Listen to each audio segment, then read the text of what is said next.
Um, yeah, I think it's probably fairly obvious to people when you listen to the contributions that we've had from Egypt, from Spain, from Greece, from Gaza, and from Kitty in relation to the terrible, tragic case of Savita, that we are, I think there's never been a time in any of our lifetimes where a group of people meeting to discuss the need for revolution has been more urgent, more pertinent, more important. Because, I mean, how the Savita case fits into the bigger picture is maybe a little bit more complicated. But it does fit in to this bigger picture, which is a world, a system that is completely dysfunctional and that is turning on people and is savaging people, the length and breadth of the globe, and is not doing so by accident. I think it's important to say, because often when we think about the crisis, or when the crisis is characterized, it's as if there was maybe a few bad people running it, and things got a bit out of control. Bankers, some politicians, it got a bit out of control. There was a desperate crisis, but now they are trying to sort it out. They are trying to sort it out. They're making a bags of it, maybe. They're not doing very well, but they're genuinely trying to sort it out. Now, I think we need to understand, I think most of us do understand, but it maybe isn't as clear to everybody out there, that they are not trying to sort it out. At least they are not trying to sort it out from the point of view of ordinary people. They are not trying to sort it out in the interests of ordinary people. They don't give a damn about ordinary people. For them, the crisis is an opportunity for them, for a small minority of people, to get even more powerful, even more wealthy, to consolidate their position as the powerful, as the rulers, as the privileged, as the elite.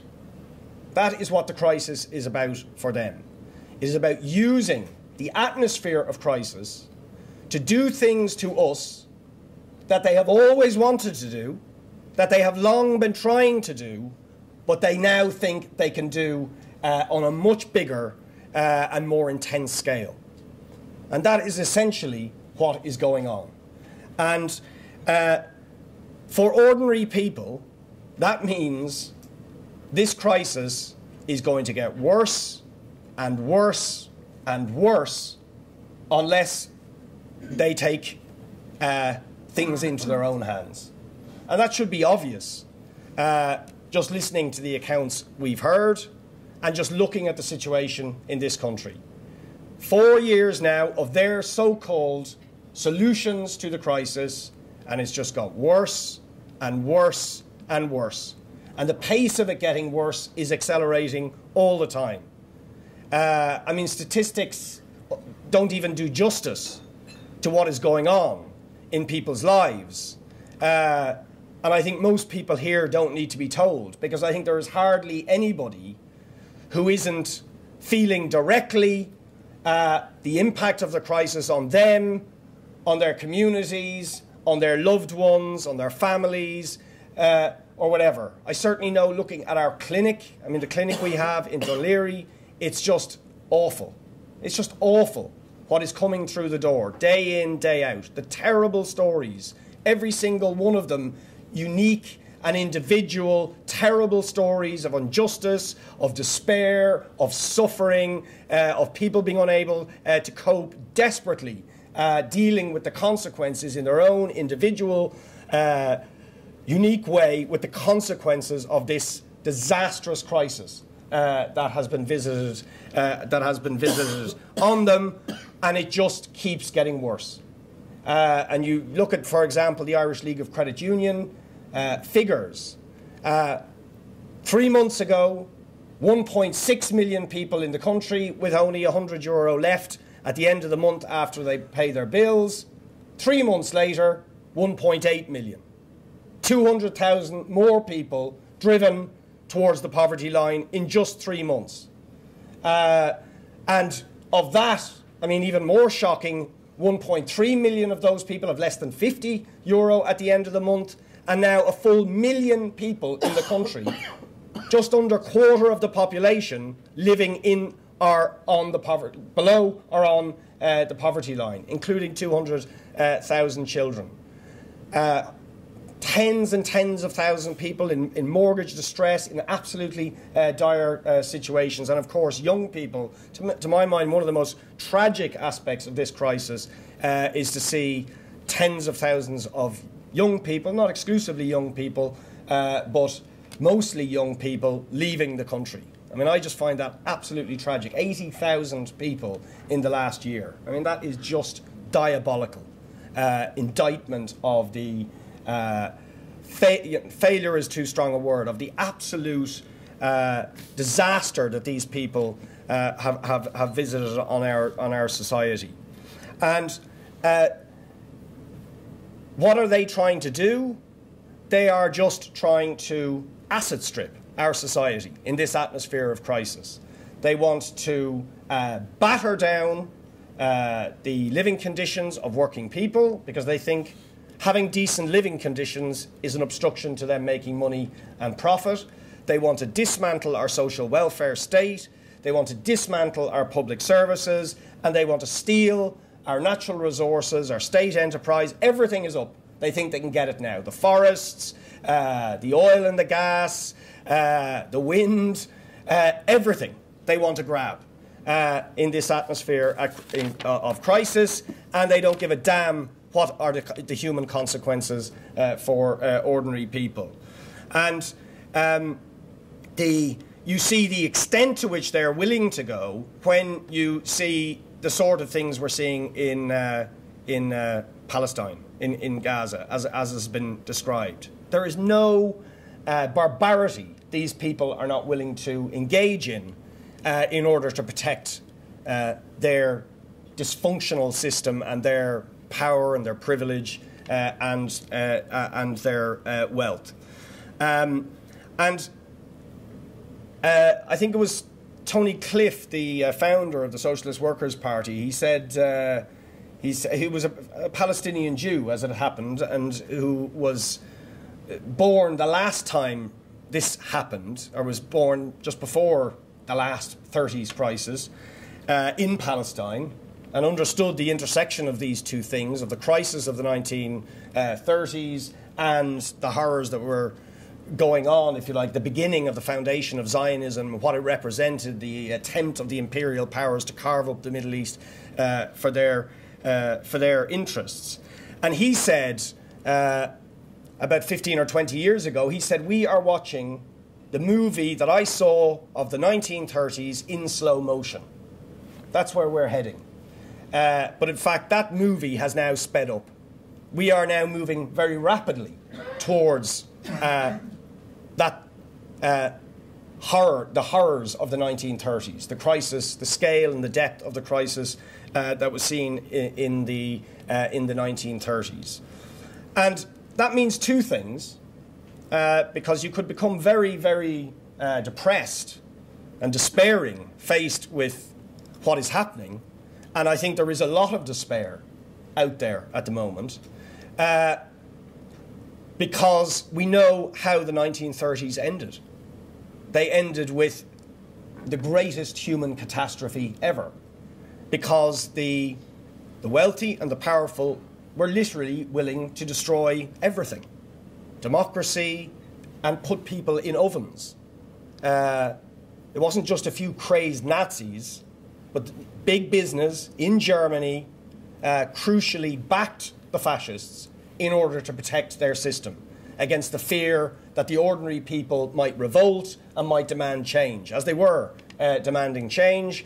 That was the level of horror that Krupps and Siemens and IG Farben, the big business people, the bankers and so on of the time were willing to go to in order to protect their system. And a catastrophic war that claimed tens and tens of millions of lives. So we need to be absolutely clear, and you can see it in Gaza, you can see it with what the Assad regime is trying to do to the Syrian people, and you can see as the big powers are pulling the strings behind them, with the money, with the arms, with the political hypocrisy, allowing this to happen, encouraging it, facilitating it, or Russia, for that matter, in terms of the Syrian regime, equally as culpable, if you like, in willing to sacrifice the freedom and the lives of Syrian people in order to serve their strategic interests in the Middle East. It's not just something that happens elsewhere in the Middle East,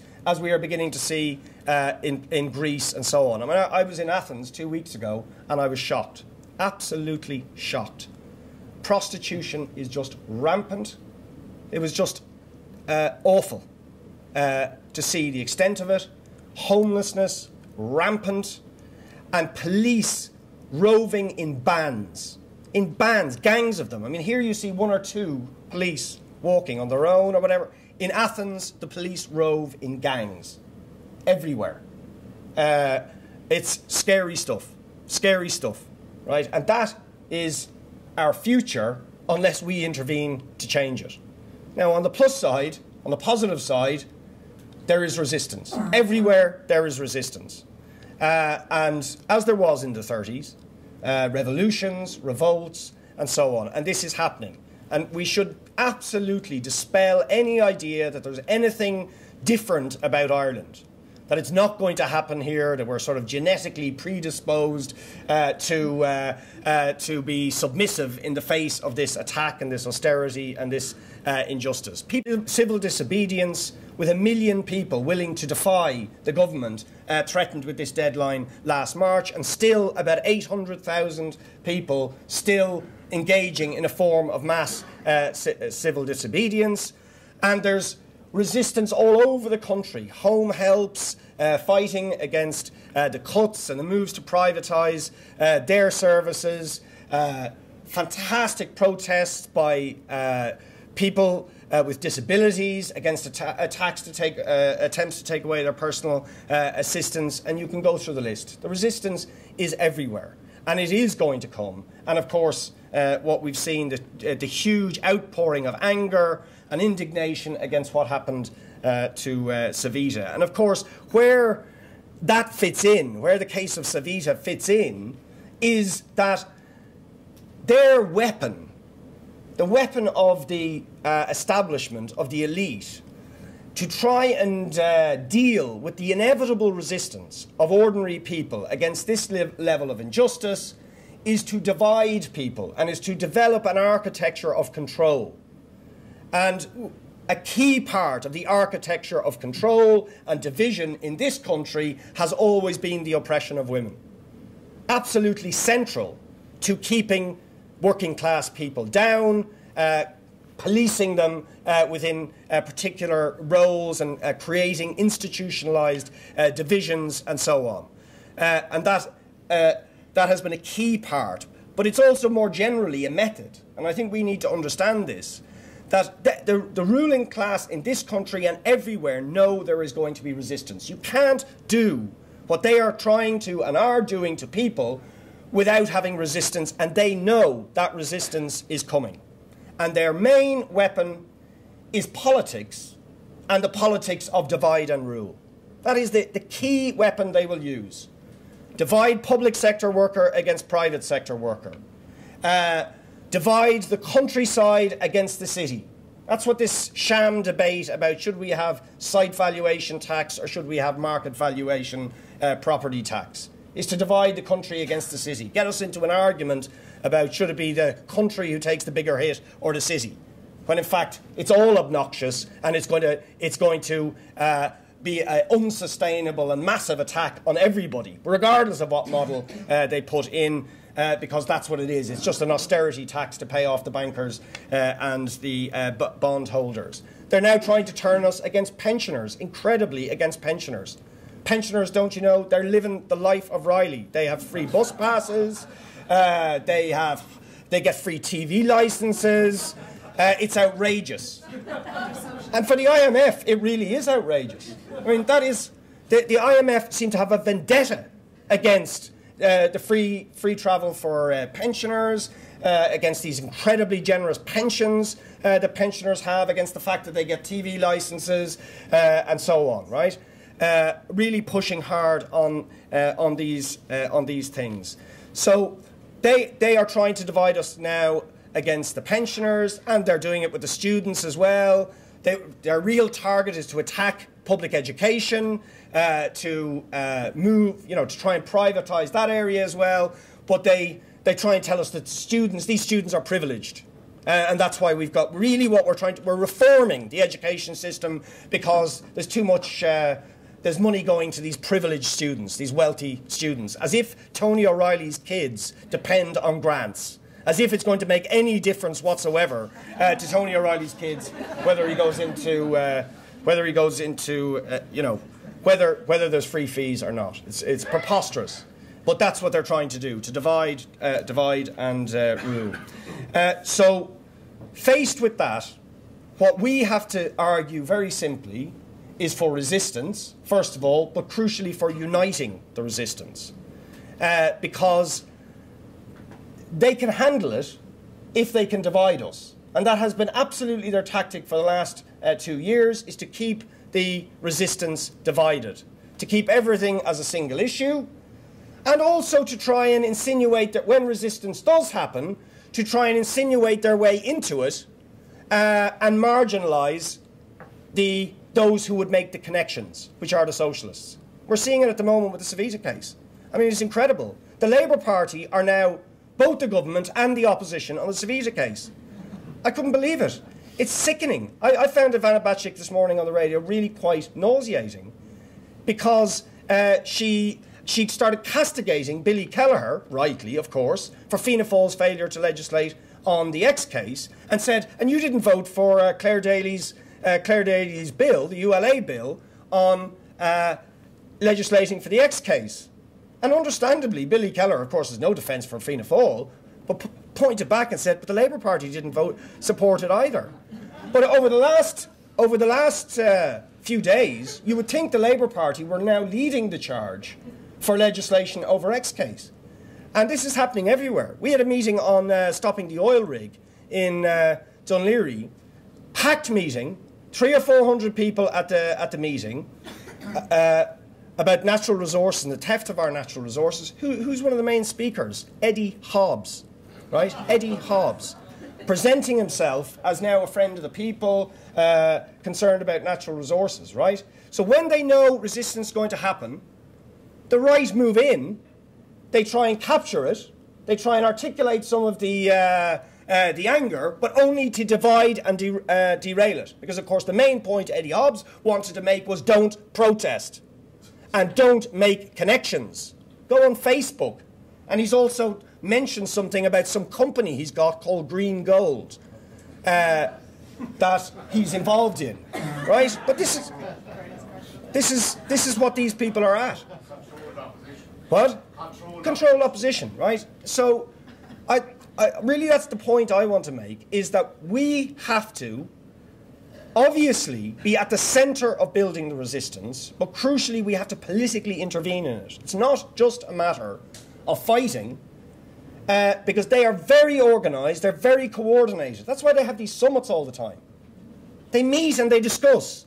How are we going to impose our agenda on this crisis? How are we going to make them pay for it? How are we going to get our way? And how are we going to politically deal with the resistance that is developing? That's what they're doing with the Savita case at the moment. Why won't they publish the report? Because they're sitting deciding, how are we going to play this politically? They're in trouble on it, though, and they're going to see how much trouble on it when they see the demonstration tomorrow. And hopefully, that coming fast on the heels of that will be the demonstration next Saturday. That we have to throw everything into mobilising and making the connections. and saying this is part of the same fight, the same rotten, decrepit, corrupt elite and state that could do this to Savita and is willing to do this to Irish women is the same state, the same rotten system, the same corrupt political establishment that is trying to cut our throats with austerity and asset strip the country of its resources, of its public services and all the rest of it. And we have to be the ones who make the connections and expose the Labour Party for the fakes they are. So I'll just conclude on that. We have to, I think the next 3 or 4 weeks are absolutely critical, both for the fight around Savita and the possibility that we can finally smash one key pillar of the architecture of control that the ruling class in this country have used to keep us down, to keep women down, and to keep us divided. And by building the demonstration on Saturday week, create a springboard where we can begin to move to Greek and Spanish and Egyptian scale of resistance. But it's going to be a fight. It's not just about getting the people on the street. There is going to be a fight on that demonstration. I don't mean a physical fight, but there's going to be a fight about, is it going to be a one-off demonstration, or is it going to be the beginning of a sustained campaign of resistance leading to industrial action, to a general strike, and linking in with what we saw last Wednesday across Europe? The Labour Party, the trade union leadership, will move to try and stop us. And we have to fight on that day to turn that demonstration into a mass assembly. So it's not just listen to speeches, but we want votes taken on the next step. And if they don't let us do that on the platform, we'll create our own platform on the day, and we will turn it into a mass assembly where we get the people to take direct control of the process and make decisions about how they are going to escalate the movement to win. That is our job, and everybody has to throw themselves into it.